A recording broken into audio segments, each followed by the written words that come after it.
En este pequeño video vamos a tratar de explicar brevemente la doctrina de los avataras, o de lo que entiende la gente como enviados celestiales para ayudar a la humanidad. Para el efecto vamos a seguir los lineamientos de un libro de la filósofa rusa Elena Blavatsky, llamado La Doctrina Secreta, volumen 6. Como es bien sabido, la señora Blavatsky es la fundadora de la Sociedad Teosófica, que enseña y da a entender en este libro y en muchos otros libros que ella escribió, da las claves para decodificar la mayoría de los libros sagrados y no sagrados que están encriptados, que están escritos en clave. Algunas de esas claves son la cosmogónica, la antropológica, la teológica, la matemática, la mística, etcétera, etcétera. Así que recomendamos a los oyentes estos libros, que son una auténtica enciclopedia sobre conocimientos gnósticos y metafísicos. En el primer capítulo del volumen 6 ya mencionado, la señora Blavatsky da unas explicaciones muy completas sobre la doctrina de los avatares, y aquí vamos a leer una parte de dicho capítulo.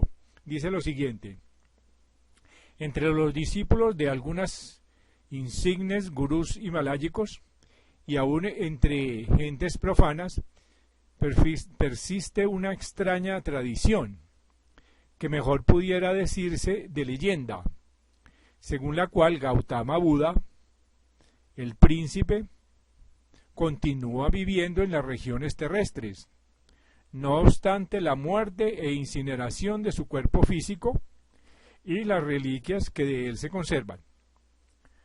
Los budistas chinos y arios, por tradición, y los lamas del Tíbet, por el texto de sus libros sagrados, afirman pues que Gautama tenía dos doctrinas, una para el vulgo y sus discípulos legos, y otra para sus elegidos, entre comillas, o arhats.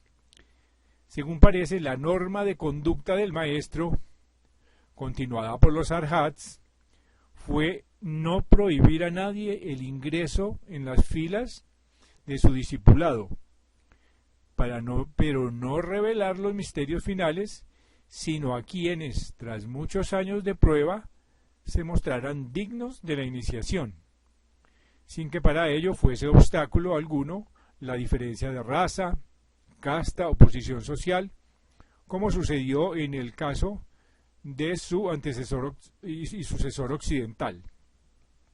Así pues, los arhats divulgaron esta tradición relativa a Buda hasta arraigar en la mente del pueblo, y en ella se basa, asimismo, el posterior dogma lamaísta de la reencarnación de los Budas humanos. Y agrega la señora Blavatsky: lo poco que es posible decir aquí acerca de este asunto podrá o no llevar por buen camino al estudiante de ocultismo. Conviene advertir que, habiéndose dejado al juicio y responsabilidad de la autora decir las cosas tal como personalmente las comprende, sobre ella sola ha de recaer la culpa de posibles errores. A la autora le enseñaron la doctrina, pero con entera libertad de criterio sobre el conjunto de los misteriosos y perplejantes datos reunidos, de igual modo que ahora se dejan también a la sagacidad del lector. Así pues, las incompletas afirmaciones que aquí se exponen son fragmentos de lo que contienen ciertas obras secretas, pues no es lícito divulgar los pormenores de las mismas. Y dice: la versión esotérica que del misterio de los avatares dan estas obras secretas puede resumirse en pocas palabras. Los budistas han negado siempre resueltamente que, como suponen los brahmanes, fuese Buda un avatar de Vishnu, y análogamente a como un hombre es reencarnación de su antepasado kármico. Su negativa proviene en parte de que no conocen el completo, impersonal y amplio significado del tema Mahavishnu, misterioso principio de la naturaleza, que no es el dios Vishnu, sino un principio que contiene la semilla del avatarismo, llamado también Vijja, o sea, la potencia y causa de tales encarnaciones divinas. Todos los salvadores del mundo, los bodhisattvas y avataras, son árboles de redención que brotan de una sola semilla, el Vijja o Mahavishnu. Tanto importa que se le designe con este nombre o con el de Adi Buda, que es la sabiduría primordial. Esotéricamente considerado, Vishnu es a un tiempo Saguna y Nirguna. Esto quiere decir con atributos o sin atributos. Como Sarguna, o sea, con atributos, recibe Vishnu culto y adoración exotéricas. Pero como Nirguna, o sea, sin atributos, es una cifra, es el resumen de la espiritual sabiduría del universo, o sea, el Nirvana. Y le adoran todas las mentes filosóficas. Así que en este sentido esotérico, el señor Buda fue una encarnación de Mahavishnu. Así lo vemos desde el punto de vista puramente espiritual y filosófico. Sin embargo, los iniciados saben que en el plano de la ilusión, como podríamos llamarle, o desde el punto de vista terreno, fue Buda una encarnación directa de uno de los primitivos, entre comillas, 7 hijos de la sabiduría, o de 7 hijos de la luz, o entre comillas, Dian Choans, a que aluden todas las teogonías, cuya misión es cuidar de una eternidad a otra, del provecho espiritual de las regiones puestas a su cuidado. Eso se anunció ya en el libro llamado El Budismo Esotérico.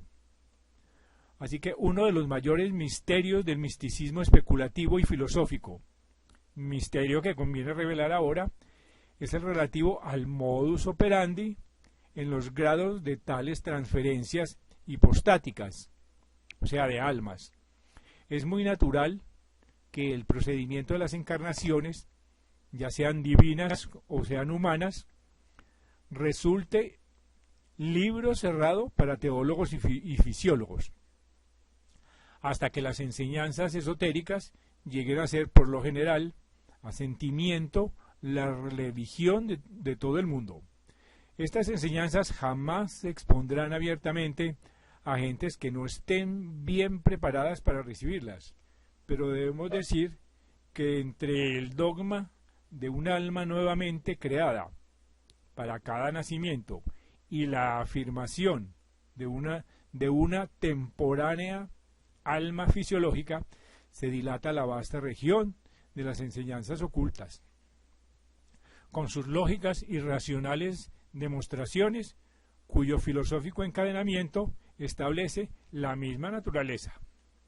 Así que este misterio de los avatares y de las reencarnaciones está expuesto, para quien sepa comprenderlo, en las siguientes palabras de Krishna que cita la señora Elena Blavatsky en el libro que estamos analizando. Y dice así: muchos nacimientos he dejado ya tras mí, y muchos dejaste tú, oh Arjuna, pero yo los recuerdo todos, pero tú no recuerdas los tuyos, oh Patampata. Aunque soy el no nato e imperecedero ser, el Señor de todos los seres, y cobijo la naturaleza, que es mi destino, también nazco por virtud de mi propio poder. Cuando quiera que la rectitud desmaya, oh Bharata, y cubra toda la iniquidad, entonces yo renazco, para proteger a los buenos, confundir a los malos y restaurar firmemente y finalmente la justicia. De edad en edad renazco, yo con este intento en cada yuga, en cada ciclo. Quien así conozca en mi esencia, mi destino y mi divino nacimiento y mis acciones divinas, ya no volverá a nacer cuando deje el cuerpo, sino que a mí se unirá, oh Arjuna.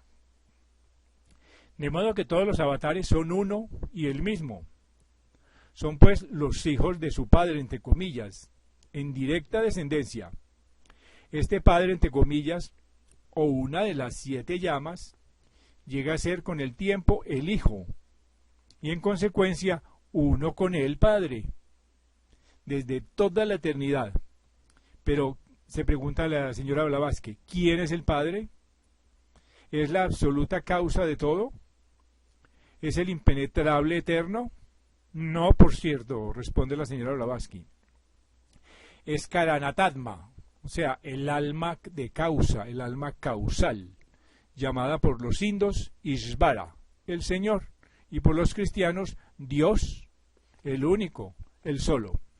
Así que desde el punto de vista de la unidad es así, pero entonces también podríamos considerar como el único y el solo al elemental más ínfimo.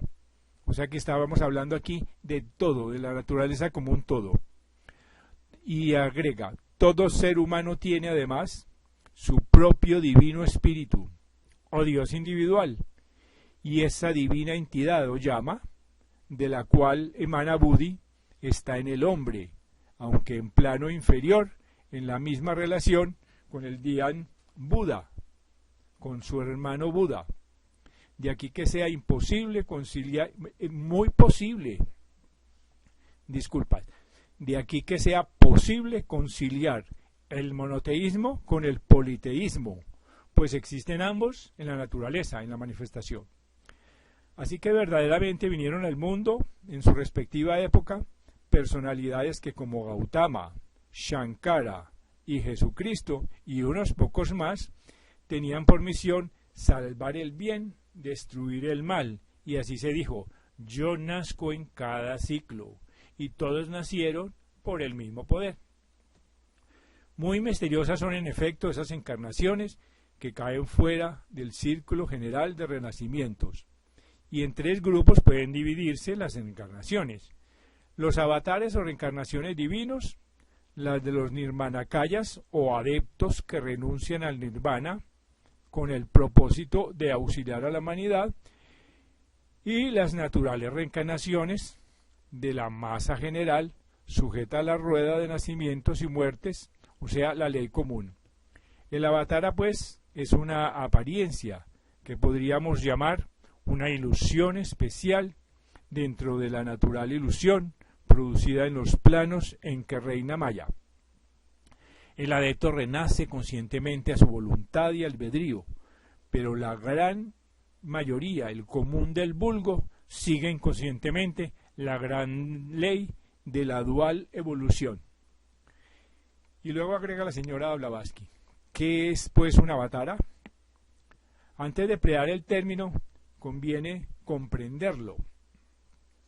Dice que el avatara es un descenso de la divinidad manifestada, llámese Shiva, Vishnu o Adi Buda, a la forma ilusoria de una individualidad que en el plano físico toma apariencia objetiva, pero que realmente no lo es. Así que esa ilusoria forma no tiene pasado ni futuro, porque no ha tenido encarnaciones anteriores ni los subsiguientes renacimientos, y por lo tanto para nada interviene en ella el karma. Así pues que esta es una idea muy somera de la doctrina de los avatares, según la cual vienen a la tierra encarnaciones de las jerarquías celestiales más elevadas para ayudarnos a cumplir con nuestras metas.